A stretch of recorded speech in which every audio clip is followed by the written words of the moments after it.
Bueno, este es un conversatorio desde Inocente Colectivo, la asociación civil, bueno, que está trabajando para, bueno, terminar con las causas armadas a personal de seguridad y también a personas civiles.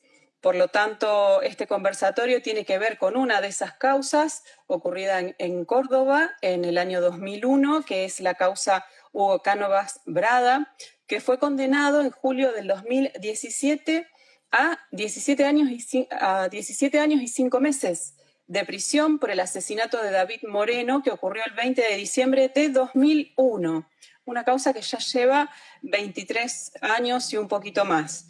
Bueno, este policía fue llamativamente imputado casi 2 años después de ocurridos esos hechos como autor de homicidio agravado por el uso de arma de fuego y por su condición de policía. La fiscal en ese momento del caso había solicitado una pena de 16 años. Este efectivo policial estuvo detenido preventivamente por más de 4 años en 3 etapas distintas, con lo cual ya es llamativo, ¿no? La condena fue en el año 2017, con lo cual del 2001 al 2017 hay un tiempo bastante importante y la pregunta que queda es flotando en el aire y por ahí, no sé, intentaremos ver si encontramos la respuesta, es por qué transcurrió tanto tiempo desde el momento del hecho hasta efectivizarse esta condena. Desde la Asociación Civil Inocente Colectivo se presentó se hizo una presentación de amicus curiae para solicitar la revisión de esta sentencia porque justamente existen nuevas pruebas que se han realizado y que estuvieron a cargo específicamente del doctor Federico Baudino, quien nos acompaña hoy en este conversatorio. Bueno, y ahora sí, Federico, te doy formalmente la bienvenida. Bueno, muchas gracias. También agradecerle y felicitarlo por su rol, buscar realmente que sea justicia, no solamente en los casos que la sociedad pide condena, sino también para que haya una condena justa, que cada uno reciba lo que realmente realizó. Y también agradecer a todas las personas que están conectadas, que yo entiendo que también son personas que están buscando de que efectivamente la justicia trabaje como debería. Para mí es importante este tipo de casos porque vos hiciste una introducción como diciendo causas armadas. Exacto. Y yo creo que sí, que existen muchas causas armadas, pero me parece que tiene que ver también de visualizar el error judicial. ¿Cuándo hay un error judicial? ¿Cuándo la justicia comete un error de condenar? Ni siquiera condenar, simplemente. O sea, condenar es lo peor que puede pasar. Pero privar de la libertad a una persona que no cometió un hecho delictivo. ¿Qué es lo que sucede cuando la justicia comete este tipo de errores? Yo creo que las causas armadas es uno de los puntos que nosotros tenemos que tener en cuenta y sabemos que la policía arma muchas causas. Yo trabajé, para los que no me conocen, soy perito, abogado y trabajé muchos años en la justicia. Empecé como detective de calle, como perito oficial, después fui funcionario judicial y me tocó vivir todo, estar en la calle investigando hechos, trabajando con la policía, me tocó ir al lugar desde el hecho, me tocó trabajar como funcionario judicial tomando decisiones si iba a privar a alguien o no de la libertad y trabajando con la policía también, dando directivas y tratando de que no me armen las causas, como muchos funcionarios están también trabajando el día a día. Y yo estuve más o menos analizando un poco preparándome para esta charla y tratando de entender qué fue lo que pasó en el caso de Cánovas, que es un caso de que la familia ha luchado mucho, ha tocado muchas puertas y por ahí se trata de encontrar una explicación. Yo creo, de acuerdo a mi experiencia y mi visión, que estos errores judiciales pasan por 5 grandes puntos. El primero de ellos son... Perdón, Federico, primero quisiera hacer una breve reseña de cuáles fueron los hechos, cómo se inicia esta causa, ¿no? En el 2001 recordamos la revuelta de los saqueos que ocurrieron en esa fecha en todo el país. Y bueno, la policía fue destinada a un supermercado donde había personas que estaban intentando, bueno, cometer algún ilícito. Y bueno, fueron un grupo de policías supuestamente tenían que ir con postas de goma y les fueron entregadas postas de plomo. ¿Es así esto?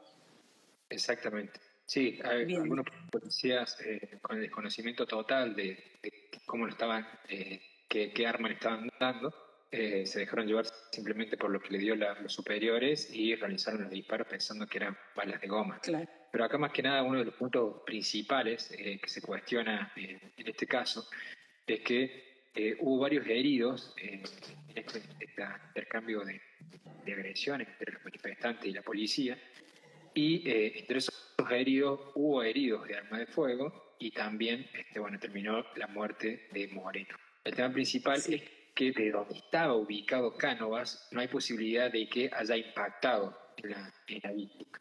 Entonces, Bien, y a pesar de que había varios policías en la escena, el único que fue imputado y condenado fue Cánovas. exactamente, y sin tener elementos probatorios sólidos. El Bien, tema principal acá es que se necesita un culpable, ¿sí? Entonces, nosotros tenemos el recuerdo de lo que fue ese año, en el 2001, en el cual intervino el gobernador, por lo tanto, en ese momento de la sota, y por lo tanto existió una presión muy fuerte ante a la justicia, básicamente, por parte del Poder Ejecutivo. Esa presión lo que lleva, lo que suele suceder cuando existen este tipo de presiones, es que los fiscales empiezan a buscar desesperadamente elementos probatorios que acrediten la teoría del caso más simple. En este caso se pusieron de acuerdo los compañeros de trabajo en señalar hacia un lado y a partir de ese momento todos los elementos probatorios que se fueron buscando fue en contra de Cano.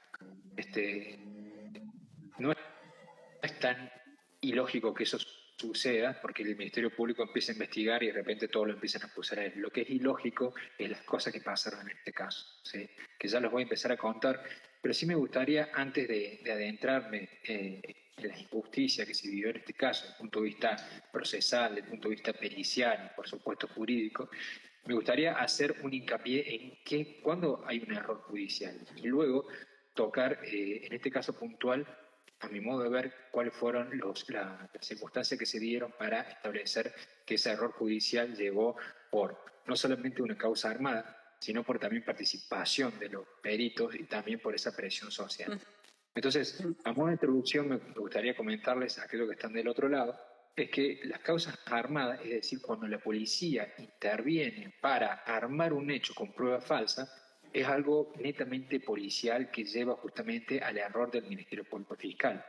A mí me ha pasado, como yo les decía, tener compañeros de trabajo, cuando estaba trabajando como detective de calle, policía judicial, en este caso policías, que hacían todo lo posible para cerrar un caso y para claro. eso buscaban testigos falsos, ¿sí? Buscaban algunos artilugios, que era como, por ejemplo, utilizaban su celular para grabar a un supuesto autor, entre comillas, perejil, le hacían una serie de preguntas y después editaban, no es que falsificaban el audio, sino que cortaban el audio necesario Claro. para decir de bueno, que se contradecía, que dijo que estaba en un lado y después estaba en otro, hacen una declaración, allanan y detienen. Entonces, pasó en el caso Corradini, pasó en el caso Nora Danos. A mí tocó trabajar en los dos Sí. casos como detective de calle. Y en los dos casos se actuó justamente de la misma manera, poniendo testigos falsos, utilizando grabaciones encubiertas, entre comillas, y después haciendo declaraciones que direccionaban toda la causa a un perejil. La verdad que es Claro. muy triste ver eso, realmente es muy triste, tanto en el caso de Nora Dalmazo como en el caso de Corradini se demostró justamente que eso eran testigos falsos o que esa grabación era falsa y no siguió avanzando la causa hacia ese punto. Pero me tocó Claro. también trabajar como prosecretario letrado, como funcionario judicial y ver cómo los policías armaban las causas al punto tal de que yo le comentaba al fiscal, esto no puede ser como es, no puede ser que se dé como ellos están diciendo, necesitamos más pruebas. Y a partir de todo esto terminaron en condenas de policías que armaban causas, como ya fue muy conocido en tribunales federales, la condena a los narcopolicías que le dicen. ¿Qué quiero decir con esto? Muchas veces la policía interviene para direccionar la causa a un perejil. Cánovas era la persona que todos necesitaban señalar para cerrar la causa. Muchas veces cuando hay presión mediática y social, el Ministerio Público no puede decir yo la verdad que no tengo elementos para culpar a nadie. ¿Sí? Claro. Se arma marchas, se arma presiones por parte del Poder Ejecutivo. Entonces, lamentablemente, ¿sí? Empiezan a tener menos rigor científico en las pruebas para direccionar la investigación hacia un supuesto autor y de repente dictan medidas privativas de la libertad sin tantos elementos probatorios como si lo necesitarían en otro caso. Entonces, Claro. ese sería el primer punto. Que la Sí. policía se puso de acuerdo para direccionar a un culpable y todo rondó hacia ese lugar, las declaraciones de todos los compañeros de trabajo. Otro de los puntos que suele haber en los errores judiciales, el primero son causas arbitrarias. El segundo, los famosos superperitos, aquellos peritos que van más allá de su experticia y que terminan concluyendo algunas circunstancias que no tienen conocimiento para poder llegar a esas conclusiones, como por ejemplo un planimetra que habla de medicina forense. ¿Sí?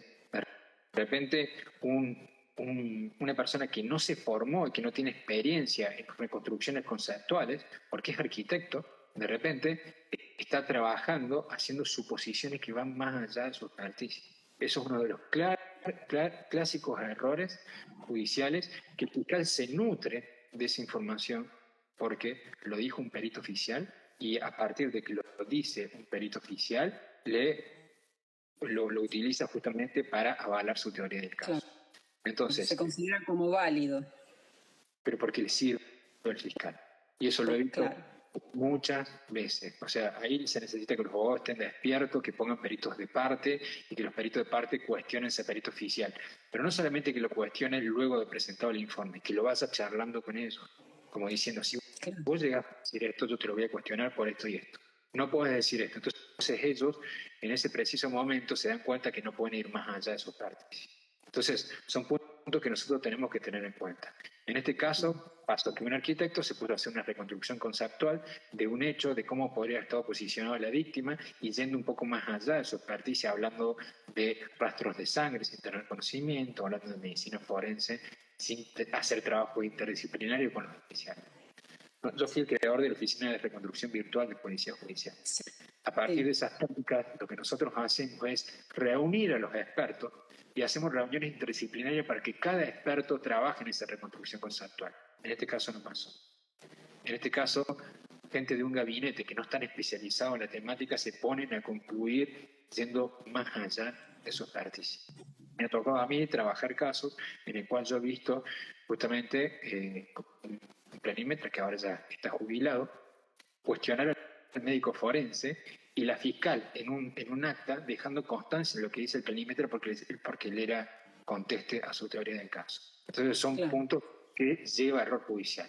Es como se dice habitualmente, ¿no? No sé si son, en este caso, fueron errores involuntarios, pongámoslo entre comillas, o a veces los fiscales crean una teoría del caso y después tratan de encajar todas las piezas en esa teoría, forzando muchas veces algunas pruebas para que cierre su teoría. Sí, pero hay un tema al revés, muy como debiera debatido. ser. Hay ¿Cómo? un tema muy debatido. Yo por lo general, los que me han escuchado en charlas, ¿sí? Yo suelo defender a los fiscales. Porque yo les digo, cuando se enojan con los fiscales, yo les digo, a ver, el fiscal es el órgano acusatorio, es como que yo me enoje con el abogado porque está defendiendo. El que tiene que ponerse los pantalones es el juez de control. El juez de control tiene que decir, no, fiscal, esos elementos probatorios para la prisión preventiva no son suficientes. El fiscal hace su rol, pero ¿hasta qué punto tiene que acusar? Yo como fiscal no me voy a dejar llevar, no voy a permitir nunca que un perito oficial vaya más allá de su expertise. Nunca lo voy a permitir. ¿Sí? Entonces, ¿hasta qué punto está bien que los peritos oficiales vayan de la mano con el fiscal? Porque al final de cuentas son imparciales, pero son los que hablan con el fiscal en tirar el lugar del hecho, lo que el fiscal le cuenta su teoría del caso, lo que ellos se empiezan a empapar del caso antes de empezar a trabajar, entonces están perdiendo su imparcialidad. Nosotros en Argentina, a diferencia de otros países, no estamos formados para cuidar la imparcialidad de los peritos. Por ejemplo, no sé, en Inglaterra o en España, está prohibido que el fiscal hable directamente con el perito oficial, porque le va a contaminar.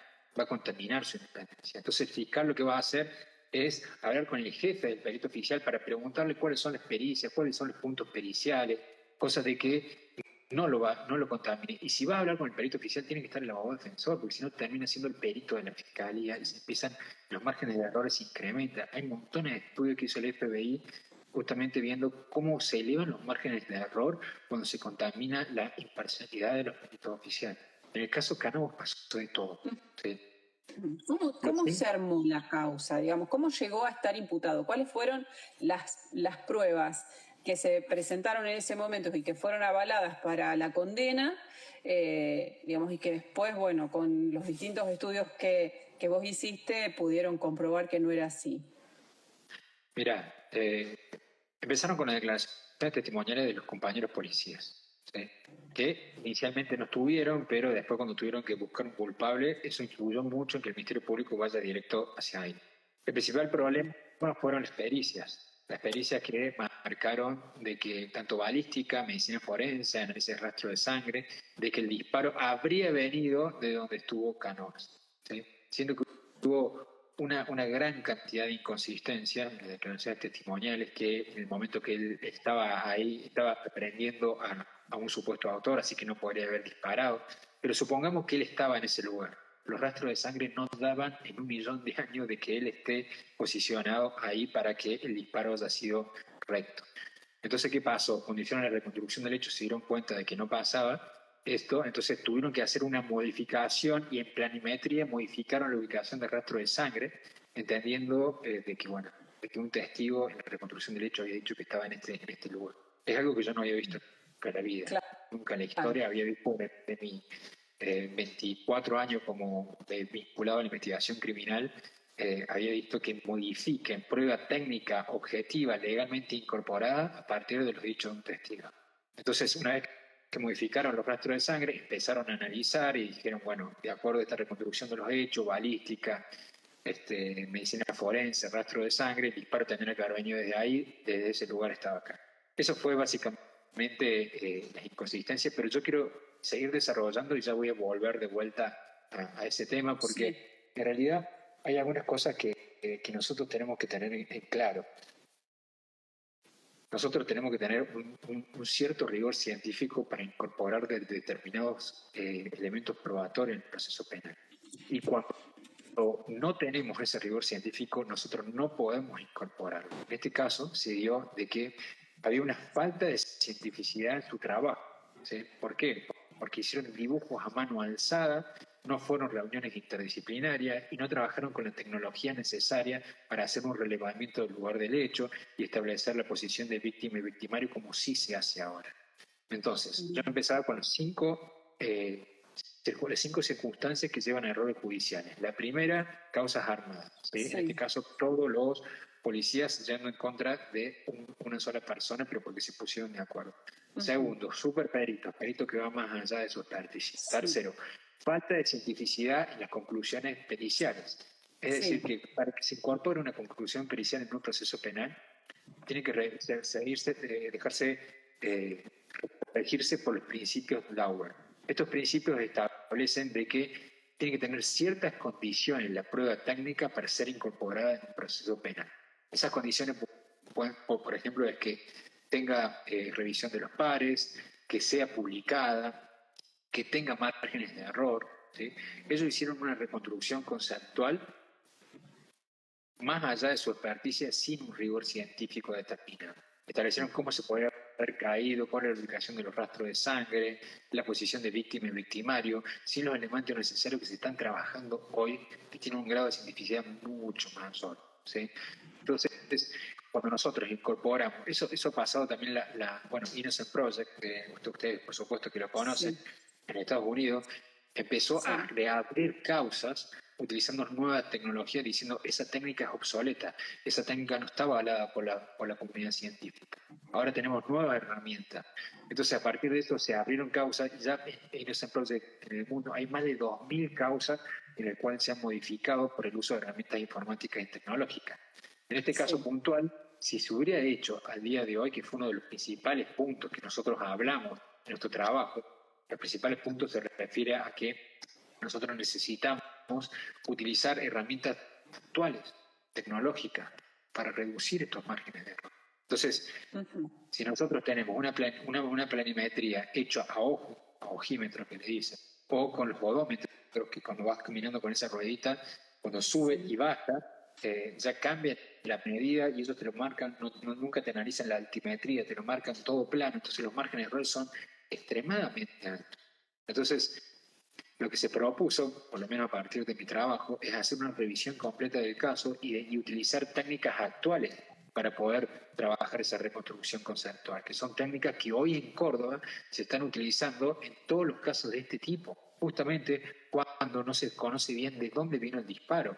Nosotros hicimos un trabajo en el cual escaneamos el escenario del suceso, lo modelamos en 3 dimensiones. De hecho, aquellos que quieren acceder a la pericia pueden solicitársela a la mamá Rosario, que está acá conectada. Se lo pueden solicitar sin ningún problema. Hicimos un escaneo del escenario del suceso, analizamos junto con un médico forense, con un especialista en rastro de sangre, cuál era la dirección intracorpórea de cada uno de los proyectiles y establecimos una conclusión completamente diferente a la oficial utilizando herramientas tecnológicas, que fueron 2 disparos de frente y la víctima giró y después le dispararon por la espalda. Y esos disparos están mucho menor metro, a 15 metros, y de la vereda del frente. O sea, nada que ver, y es correspondido a la ubicación de los rastros. Es decir, que no se corresponde en lo más mínimo con la versión oficial. No me cabe ninguna duda que si se reabre el caso y se utilizan estas herramientas informáticas y tecnológicas que se aplican para este tipo de hecho criminal, la conclusión va a ser completamente diferente a la original. Pero ahora, ¿le sirve eso a la justicia para decir de que hubo un error judicial después de tantos años? Efectivamente no. Entonces es muy difícil reabrir una causa cuando la justicia ve que puede haber complicaciones. Entonces, yo te decía, básicamente, como para ir recopilando, yo voy hablando de las causas que llevan a errores judiciales, que a mi modo de ver, o por lo menos de acuerdo a mis estudios, son 5. Yo más marqué las 3 primeras, y en las 3 primeras se da el caso de Cánovas. La cuarta es cuando hay presiones sociales y políticas. ¿Cuántas veces hemos visto que el fiscal actúa decretando una detención, una prisión preventiva, con muy poquitos elementos probatorios, con los dichos de un testigo o los dichos de la víctima, entre comillas, cuando hay manifestaciones, cuando hay presiones mediáticas, cuando la gente sale a la calle, cuando hay presiones sociales o de poder ejecutivo? Lo hemos visto muchísimas veces. Yo estoy seguro que del otro lado hay también víctimas de falsas denuncias. Pero esas falsas denuncias son muchas veces modas en el cual la prensa instaura en la justicia. Entonces, por ejemplo, de repente está los piquetes o de repente está la violencia de género, que a mí me parece muy bien que se investigue, pero que se condene o que se prive de la libertad con elementos probatorios legalmente incorporados. Entonces, eso lo que lleva es que haya mucha presión por parte de la justicia y empiezan a bajar la calidad de los elementos probatorios necesarios para dictar una medida coercitiva. Eso lo hemos visto muchísimo en la justicia, cada uno de nosotros lo hemos visto, y son una de las cosas que más indignan. Son una de las cosas que más indignan ver que, porque hay mucha presión mediática, los fiscales no se animan a decir, bueno, no, la prueba todavía no me lo está validando, voy a seguir investigando. Es un tema que lo hemos puesto sobre la mesa muchas veces y que me parece que nosotros tenemos que ponernos justamente a trabajar sobre la temática. Y en este caso, como yo les decía inicialmente, se necesitaba un culpable. ¿Sí? Se necesitaba un culpable no solamente porque la familia está buscando el resarcimiento económico y la prensa golpea la puerta del hogar de los padres de esta víctima y no puede decir, no sabemos de dónde vino. Puede haber venido de acá, puede haber venido de allá. No sabemos quién fue el que disparó. ¿Sí? No podemos dar el beneficio de la duda para que no haya un condenado y por lo tanto ese resarcimiento económico no exista. Entonces, esa presión lleva, lamentablemente, a toda la justicia a no animarse a actuar como debería. Entonces, Sí, sobre todo cuando las personas, cuando los involucrados son personal de las fuerzas de seguridad.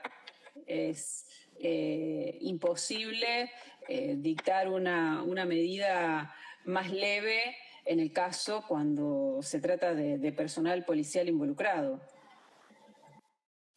y también son modas, como yo decía. Por ejemplo, a mí me tocó trabajar hace poquito, luego de la causa de Blas Correa en Córdoba, Sí, sí. y que se instauró el tema del gatillo fácil. Desde el punto de vista que el Tribunal Superior de Justicia empezó a dar exigencia a los fiscales de cómo investigar estos hechos de gatillo fácil. Y un chico policía que estaba ejerciendo como debía su rol, que disparó a una persona que disparó en el piso y que rebotó y le pegó en las piernas, que quedó parapléjico, estuvo en libertad, después se murió, después de un tiempo, de varios años se murió. El Tribunal Superior de Justicia agarró, bajó la causa diciendo hagan un juicio por homicidio. ¿Sí? Pero porque estaba de moda el tema de gatillo fácil. No me cabe Sí, ninguna duda que 10 años atrás nunca habría hecho eso el Tribunal Superior de Justicia. claro. Y el fiscal pidió cadena perpetua a una Mm, persona que estaba cumpliendo su rol. claro. Por suerte, el legate oral se peleó lo suficiente como para que quede la duda y que cambie esa cadena perpetua por una pena menor y que la condena haya sido tan baja de que quedó en libertad por el momento. Entonces, uno de los puntos que yo digo es el siguiente. ¿Cómo hace la justicia para sacarse la mochila de la presión mediática? ¿Cómo hace? Y es muy difícil. Acá en Santa Fe hay festival de prisiones preventivas por delitos menores que no tendrían ningún sentido que las personas sean privadas de su libertad.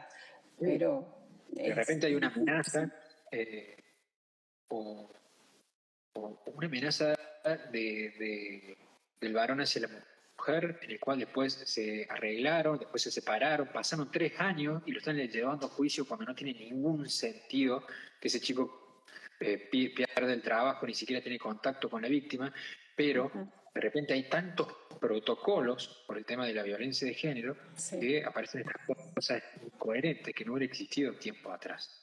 ¿Sí? O que de repente los dichos de una víctima, sin elementos probatorios que lo acrediten, nunca en la historia del Poder Judicial hubieran sido suficientes para privar a alguien de la libertad sin otros elementos probatorios. Y hoy Sí, sucede. ¿Sí? hoy Entonces, sí. yo tengo una visión muy acusadora. Los que me conocen saben cómo es mi forma de trabajar, cómo toda mi vida trabajando en el Ministerio Público Fiscal, investigando en la calle, trabajando como perito oficial, trabajando como funcionario, con una visión muy acusadora. ¿Sí? Pero cuando no se puede seguir adelante con una causa, yo soy el primero que hace un paso al costado. ¿Sí? Porque Claro. nosotros necesitamos, justamente la justicia se trata de dar cada uno lo suyo y no nos podemos dejar llevar por esas presiones. Yo digo, ¿cómo nosotros podemos sacarnos esta mochila? ¿Cómo la justicia puede sacarse esta mochila no teniendo miedo a los juicios políticos? ¿Sí? Y que justamente tengan el apoyo del Poder Judicial en los juicios políticos, de que si actuó como debería, ¿sí? No se lo va a sancionar. Pero ¿qué pasa? Hoy por hoy los representantes de los ministerios públicos o incluso los jueces tienen mucho miedo a que le hagan un juicio político y perder el trabajo. Entonces para ellos es mucho más fácil hacerlo o actuar como la sociedad está pidiendo. Son Claro. cuestiones bueno, por supuesto que no son todos, ¿eh? No quiero generalizar como que todos lo trabajan de esa manera. Yo conozco fiscales que me saco el sombrero, que para mí es un placer trabajar con ellos, que es un placer ir a ver los juicios orales, que no se dejan llevar por la presión, no se dejan llevar por la presión, y son los fiscales que verdaderamente valen la pena, o los jueces. Claro. ¿Sí? Me parece que bueno, viene por ambos lados. Entonces, yo hablaba recién de la falta de imparcialidad de los peritos oficiales que llevan a error. ¿Sí? Esa Sí, falta de imparcialidad que llevan a error está vinculada, sucede en gran medida por las malas prácticas que tiene el Ministerio Público Fiscal. Malas prácticas prácticas que yo justamente he expuesto en algunos conversatorios. Estuve en un conversatorio de Buenos Aires que estaba vinculado a los rugbyers y bueno, yo justamente en ese caso explicaba en qué habría cabido en la cabeza de que hubiéramos llegado a semejante condena si no hubiera la presión mediática y social. Sin duda. No, Sí. pero estos son los culpables, miren lo que hicieron, sí, son los culpables, pero para cadena perpetua se tiene que haber demostrado que eran actos preordenados. ¿Sí? Y la prueba no existió una prueba que lo acredite de esa manera. Pero claro, el fiscal es el mejor, el camino más sencillo, más fácil, el menos cuestionable porque la sociedad está presionando. Entonces, yo lo que decía, esa mala práctica de la pérdida de la imparcialidad, por ejemplo, en el caso de la rugby, apareció todos los celulares secuestrados juntos en una bolsa con un papelito que decía el código para el desbloqueo de su celular. El perito oficial lo agarró, utilizó ese código y lo desbloqueó. Nunca se declaró eso. Quedó en exposición más adelante. Entonces, ¿qué pasa? Esa contaminación de que todo el mundo quiere hacer justicia y se pierde la imparcialidad de los peritos oficiales hace que pasen estos errores judiciales que son extremadamente graves. Pero cuando nosotros hablamos de la presión mediática y social, no hay una pérdida de imparcialidad, hay una pérdida de independencia del Ministerio Público Fiscal. La pérdida de independencia realmente hace mucho daño a la justicia, porque nosotros buscamos la división de poderes y cuando el Poder Ejecutivo presiona, hay una pérdida de independencia por parte del Ministerio Público Fiscal y luego del Poder Judicial. Entonces, lleva también a que pasen irregularidades y que haya errores judiciales y condena de personas inocentes, como yo entiendo que pasó en este caso con Carlos. Claro. Y lo que... acá, teniendo en cuenta que si hay un inocente preso y condenado, hay un culpable que está libre e impune. Sí, obviamente que sí, pero muchas veces tenemos que tener en claro de que no hay elementos para condenar a alguien. Sobre todo cuando hay muchos policías en juego, porque existe el beneficio de la duda. Entonces, si no se sabe de dónde vino el disparo, si no sabe cómo fue el acto, ¿por qué tenemos que estar pensando? ¿Sí? Pero bueno, no me quiero salir del tema. Sí. Uno de los puntos que yo me refería es, sí, puede haber un culpable en libertad, ¿sí? Pero muchas veces no tenemos elementos para condenar a alguien. Y eso es una forma de hacer justicia también.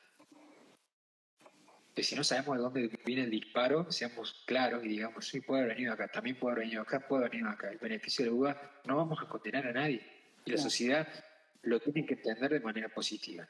Con el caso de la rugby pasa eso. Cuando yo salgo de decir una pérdida de independencia del Poder Judicial, una pérdida de la imparcialidad por parte de los peritos oficiales y se llegó a una condena injusta por parte de los rugbyers, la gente dice, no, pero si fueron culpables. Yo no digo que no sean culpables, pero no como lo acredita, como lo solicitó el Ministerio Público Fiscal, la querella, y cómo lo való de esa manera el Poder Judicial. Entonces, que realmente es, a mi modo de ver, o parte de mi trabajo, es justamente que se haga la justicia como realmente debe ser, ¿sí?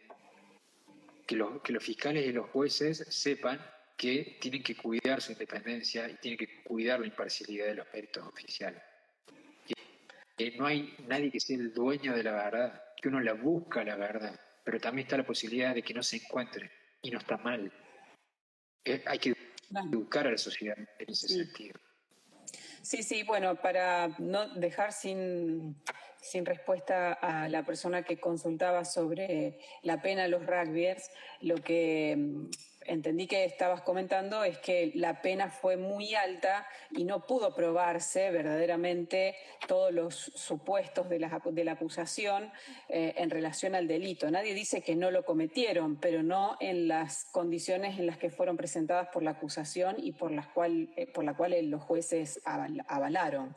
Imagínense un homicidio en el cual no hubiera sido calificado que estableció una cadena perpetua, que buscaron la alevosía, que buscaron que fue preordenado y que le hubieran dado, por ejemplo, 6 años de prisión y a los 2 salían en libertad, si no hubieran podido acreditar el calificante. ¿Qué hubiera hecho el pueblo? ¿Qué hubiera hecho la sociedad? Claro, La gente no se iba de vacaciones para estar esperando afuera del tribunal.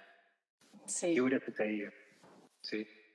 Entonces, no hay o sea, incluso la sentencia no tiene sentido cuando uno se pone a leer y que dice de que cuando no fue preordenado, pero en el momento que empezaron a pegar, se pusieron todos de acuerdo para que sea un homicidio, justamente para ser el calificante.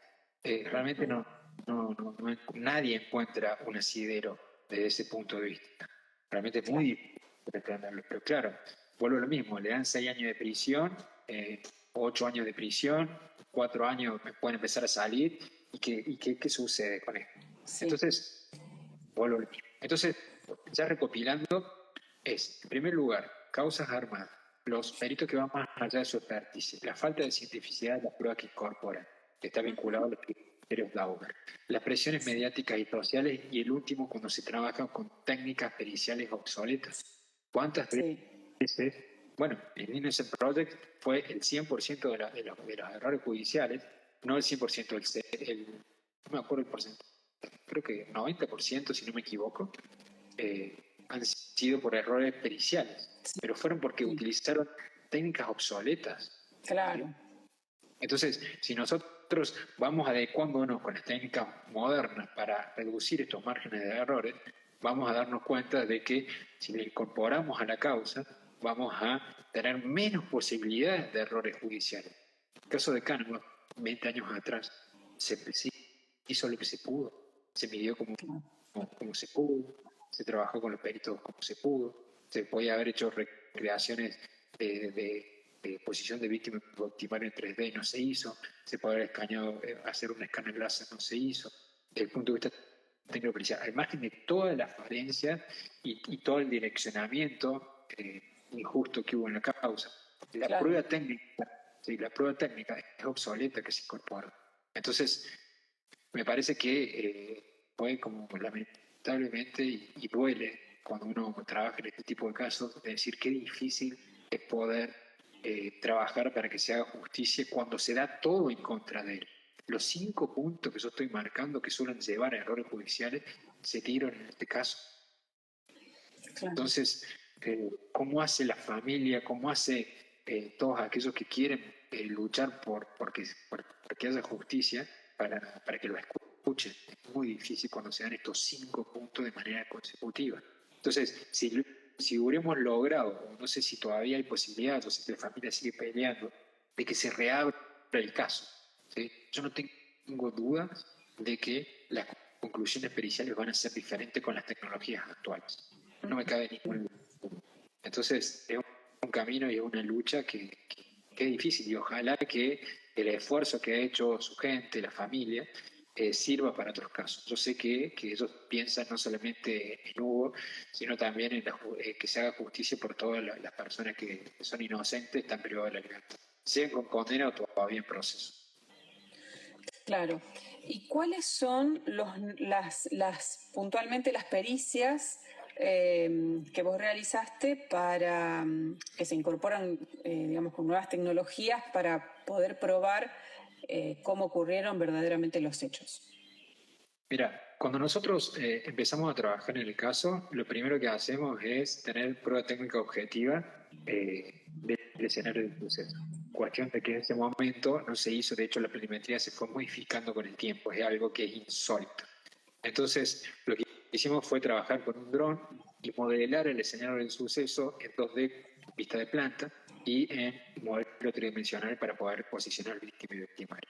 Después se trabajó con software específico para establecer la recreación tridimensional, tanto con estructura física de Bucánovas y de Moreno, y se analizó con un médico forense exactamente el orificio de entrada, el orificio de salida y las conclusiones para establecer cómo era el direccionamiento de cada uno de los disparos y el trayecto intracorpóreo, para saber cuánto de izquierda a derecha, cuánto de abajo hacia arriba, cuánto de adelante hacia atrás era en cada uno de esos disparos. Luego de teniendo toda esta información técnica objetiva, se analizó con un especialista de análisis de reconstrucción analítica de rastro de sangre y se hizo una recreación tridimensional estableciendo de dónde tendrían que haber venido los disparos en base a las heridas de la víctima, en base a la ubicación de la posición final, y teniendo una conclusión completamente diferente, que sería, en vez de donde dicen donde estaba Hugo Cano, en la vereda del frente y muy cerquita de donde estaba la víctima,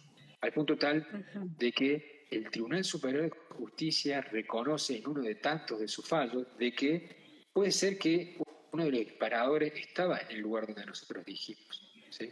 Pero que el disparo fatal fue de Hugo Cano, cuando lo lógico es que todos los disparos sean consecutivos y que del mismo lugar donde se disparó inicialmente, que le pegó de frente, haya sido el mismo disparo que le pegó en la espalda, que luego le quitó la vida.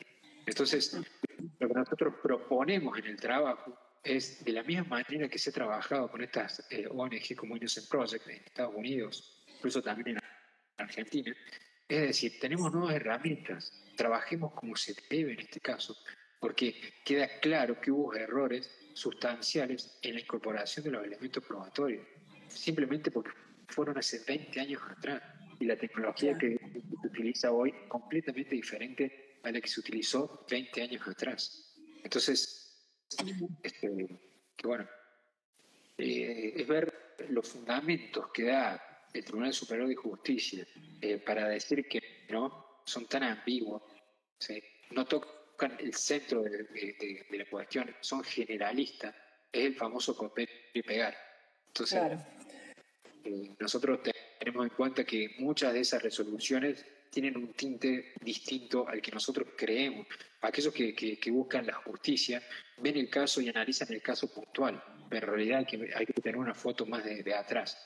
Era el gobernador de la Sota que estaba solicitando una condena, que está diciendo que se iba a encontrar el culpable. Son 20 años de un error que, si llega a aparecer el error, ¿qué va a aparecer en los medios? Claro. En todos los medios del país.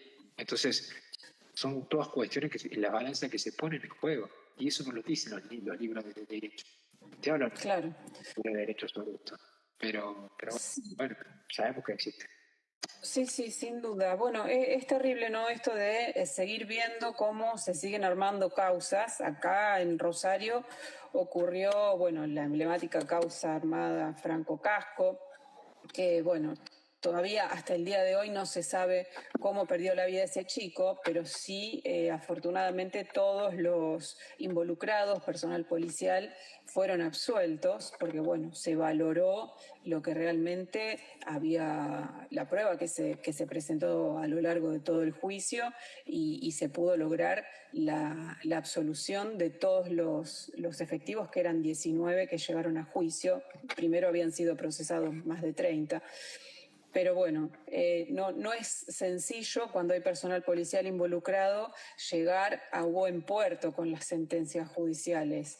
Y más en este caso, cuando, bueno, se ve que es muy complejo, porque la propia policía, inclusive los propios compañeros, lo dice el mismo Cánovas en una entrevista que le hicieron en un medio de Córdoba, que, bueno, fue la propia policía la que le armó esta causa, ¿no? Sí, pero vuelvo a lo mismo. Mira, Sí. muchas veces Innocent Project ha logrado inocencia, demostrar inocencia de supuestos autores, mostrando que fue una causa armada. Sí, pero vuelvo a lo mismo. No siempre es el motivo del error judicial que te arme una causa. No, Es más, es uno es más de los... difícil, es más difícil demostrar un error judicial cuando hay una presión mediática y social. Porque van a fundamentar todos, agarrándose pinzas, ¿viste? Van a inducir a los peritos que lleguen a determinadas conclusiones, no diciéndole tenés que cambiar tu conclusión, sino mostrándole su teoría del caso y diciéndole lo que dijo un testigo y condicionándolo al perito para que sea completamente acusatorio. ¿Y cómo haces para revertir eso? Es mucho más difícil demostrar el error judicial de estos puntos que te estoy marcando, ¿no? Sí, sí.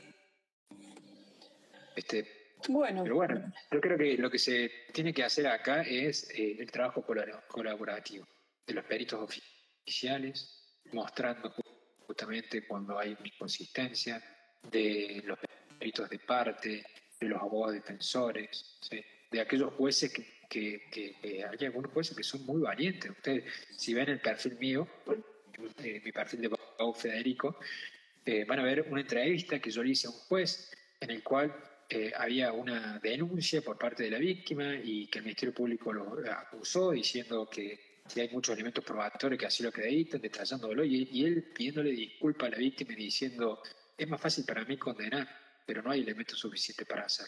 Le pido disculpas y lo insta al Ministerio Público Fiscal a no dejarse llevar simplemente por los dichos de la víctima buscando justamente más elementos probatorios.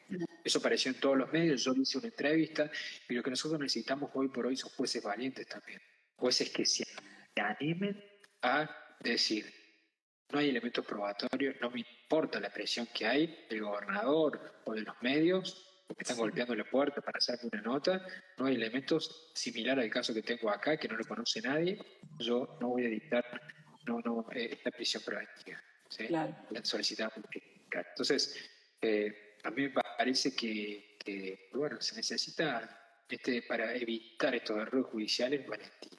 También que sean rápidos. Imagínate cómo vas a llevar a un juicio cuando pasan 5, 10, 15 años. Es ilógico, es una aberración a nivel internacional. Vos vas a otros países y vos ves que tardan 30 días, 40 días para elevar la causa de juicio y hacer un juicio, el testigo tenés todo fresco, se discute la prueba de otra manera. Si pasan 2 años, 3 años, 10 años para elevar el juicio. ¿Vos tenés más o menos idea de por qué pasó tanto tiempo para que se llegue a una sentencia, primero para que sea imputado, después de 2 años, para que sea imputado? Es decir, si están todas las pruebas concretas y está todo bien y el procedimiento no tiene ningún problema, se llega rápido a juicio.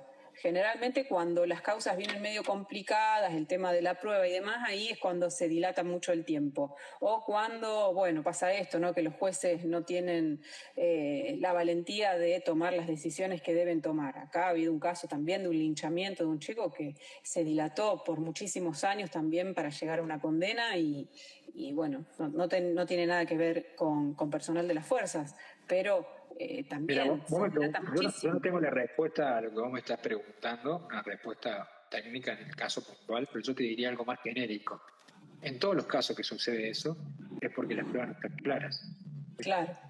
Porque si las pruebas están claras, todo surge muy rápido. ¿Qué fiscal no quiere sacarse ese caso de encima?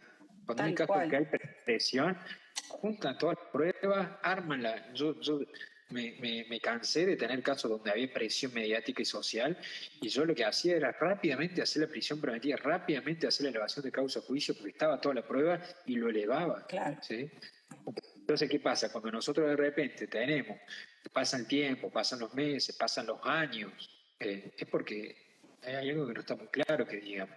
Y de repente parece que la causa se está calmando y vuelve toda la presión, entonces vuelve a reactivarse, salen a buscar nuevos testigos, salen a buscar nuevas pruebas y empieza una espiral que bueno, sabemos que va a terminar mal eso. Sí, bueno, la verdad, Federico, muy interesante todo el aporte que haces desde tu profesión, ¿no? Como creador de la Oficina de Reconstrucción Virtual, es algo novedoso, ¿no? Sí, en su momento fue novedoso, pero ahora casi todos los poderes judiciales, las policías judiciales de Argentina, hay una oficina de reconstrucción virtual. Está claro la utilidad que tiene en el mundo entero, o sea, todo causa grande se empieza a trabajar con tecnología, básicamente, que no significa sacar conclusiones, que una persona que sabe trabajar en 3D saca conclusiones. Significa que utilizar la tecnología para que los peritos saquen conclusiones. Claro. Entonces, me parece que sí es importante que las causas se vayan ayornando al tiempo que existe. Y si hay dudas, como estuvo claro que Cánovas hubo dudas y que hubo inconsistencia terrible, como el cambio de la ubicación de los rastros de sangre en una planimetría mucho tiempo después, cosa que es muy difícil de entender. Cuando uno lo habla con los peritos, dice, ¿por qué? ¿Qué pasó? Digo, a partir de una reconstrucción de un hecho, tal vez fiscal, vino uno de los testigos, dijo que estaba ahí, se analizó, dijo, no, hubo un error, lo modificó, cuando nosotros tenemos el registro fílmico que vemos claramente que estaba en el lugar original. Es decir, vos ves todas estas inconsistencias, por lo menos reabrir el caso para que se investigue con las técnicas actuales, si realmente hubo tantas dudas. Pero ¿por qué no se hace? Porque hay mucho en juego, ¿sí? Y los medios periodísticos cumplen un rol. Ellos no son los culpables, los medios periodísticos. Porque los medios periodísticos hacen su trabajo. Es la sociedad que busca justamente que pierden norte, diciendo perpetuo para todos, con carteles, pero piensan eso, que va a haber. ahí no coincido con vos en el tema de los medios. Los medios son muy responsables de lo que la gente pide después y sale a pedirle a la justicia, porque fogonean las condenas mediáticas existen hace muchísimo tiempo y desde los medios de comunicación se fogonea mucho y también se mete mucha presión para que conseguir la condena judicial en algunos casos. Realmente los medios de comunicación tienen una gran responsabilidad en eso. Y yo soy periodista y pero yo te digo algo. Los periodistas venden lo que la sociedad quiere. Si vos te vas a México, cuando vos ves los diarios, vas a ver sensacionalismo. Sí, obviamente. El sensacionalismo en Argentina no funcionaría porque la gente no consume eso. ¿Sí? La gente acá consume, ¿entendés? Decir que yo estoy del lado de los buenos y quiero la condena máxima para los demás. En Inglaterra, los periodistas son diferentes porque consume eso la sociedad. Entonces, ¿qué te quiero decir con eso? Que el periodista se adapta a lo que la sociedad le está pidiendo. Acá nosotros estamos bien polarizados entre el bien y el mal. Entonces, ve Doña Rosa, dice, yo estoy de los buenos y entonces necesito la condena máxima. Entonces la sociedad vende eso y busca eso, porque la gente consume eso. Obviamente que hay medios periodísticos que se van de la línea y que ya no le importa hacer daño. Pero, por ejemplo, en España, que son muy cautos, en España el Tribunal Superior Español exige a los fiscales hablar con los abogados, el Ministerio Público. Le dan detalles del caso, cómo va avanzando. Acá no, acá dice secreto del sumario. Entonces, ¿qué pasa? Están en los medios a buscarlo porque la sociedad le está pidiendo. Y van, golpean puertas, se hace un desastre en los casos. Se tergiversa la información, se contaminan los testigos, pero ¿son culpables los medios periodísticos o que la estructura no le marca cómo deben informar a los medios, como está pasando en España? Entonces, yo creo que la cuota de responsabilidad está muy dividida en varios aspectos. Si nosotros no le pidiéramos a los medios esa información, ellos darían información diferente, como pasa en los distintos países, México, Inglaterra, como yo te daba el ejemplo. Lo cierto es que hay que unirse a hacer como ustedes están haciendo, mostrando errores, instando a la gente del Poder Judicial, porque hay gente del Poder Judicial que lo ve. Yo me junto con mis amigos funcionarios, con fiscales, con jueces, con funcionarios, y dice, yo no puedo decir esto, pero mirá la locura esta. Yo haría otra cosa, pero no quiero perder mi cargo. ¿Sí? Claro. Entonces, claro, no tiene respaldo. No hay un respaldo. Hay muchos intereses en juego. Sí, se necesita. Acá está a lo mejor que personas inocentes vayan presas, condenadas. Sí. Muchos policías, cuando uno dice causas armadas, lo primero que piensa es corrupción policial y dinero. Y yo digo, no es así. No es corrupción policial y dinero. Muchas veces lo hacen diciendo la policía, si no fue, algo habrá hecho. ¿Sí? Algo habrá hecho. Empiezan a sentirse como dioses. O bien lo hacen para crecer en su profesión. Dice, está bien, yo voy a buscar el culpable, el robo fue de tal persona, lo voy a involucrar de esta manera, lo detienen y yo puedo ascender. De esa manera, los narcopolicías, el problema que hubo con Nora Dalmazo y con Corradini, que yo trabajé en los dos casos, y después siendo funcionario judicial, también trabajé con los mismos policías que armaban causas, que terminaron presos, lo hicieron para crecer en su carrera y crecieron. De repente era un comisario mayor que estaba ahí gracias al buen investigador que era. Entonces, no es corrupción de dinero muchas veces, sino también para poder escalar en su profesión. Claro. Bueno, es discutible, ¿no? Esto de las causas armadas, hacia dónde se van dirigidas. Pero bueno, muchas veces policías también son víctimas de causas armadas, ¿no? Y en esto a veces también tienen que ver las organizaciones de derechos humanos que instalan una culpabilidad, y como pasó acá en el caso Casco. Y bueno, es muy difícil después dar vuelta a esa sentencia mediática y social. Yo creo que la más difícil es cuando hay policías injustamente condenados, porque a la sociedad le sirve que haya un policía condenado y lo hace más simple de esa manera. Ujú. Este, es más difícil, es mucho más difícil, lamentablemente. Y muchas veces se da también de que sus mismos compañeros de trabajo, para salvarse ellos, sabiendo que la justicia va a buscar a alguien, eh, arman más o menos su declaración y van hacia adelante con grandes injusticias. Claro. Bueno, es el caso de Cánovas, ¿no? Que sus propios compañeros lo señalaron, y bueno, la cantidad de irregularidades que se vio a lo largo de la causa. Sí, realmente es para escribir un libro y ojalá que algún día se pueda lograr y se pueda hacer justicia. Yo me conformo de que se trabaje el caso como se debería, que se reabra y que se trabaje como debería. Yo con eso ya estoy conforme, Claro. porque Sí. es lo mínimo que puede pasar. Claro. Existe la posibilidad de que se haga una revisión, sí. Sí, sí, sí, se está trabajando en ello, o sea, la familia ha ido a la Corte, al Tribunal Superior de Justicia, ahora va a la Corte Interamericana. Ujú. La, bueno, la esperanza no se pierde, pero es un camino difícil. Sí, Así que bueno, ya estamos sí, sí. ahora en la hora. Sí, sí. Es que quería Sí. agradecer mucho por su trabajo y bueno, sigan adelante que van a ser, muchas personas lo están necesitando. Bueno, esperemos que sí, ¿no? Y que en este caso, y como todos los otros casos de causas armadas y condenas erróneas, puedan llegar a buen puerto y verdaderamente haya justicia. Federico, bueno, te agradezco muchísimo este rato de charla, que fue sumamente interesante y esclarecedor. Así que bueno, seguramente nos estaremos comunicando en algún otro momento. Por supuesto que sí.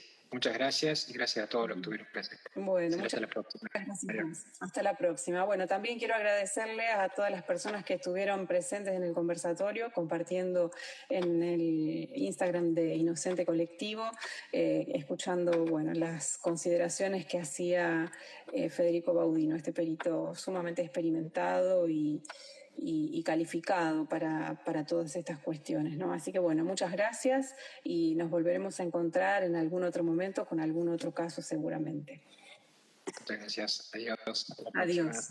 Adiós a todos y muchas gracias.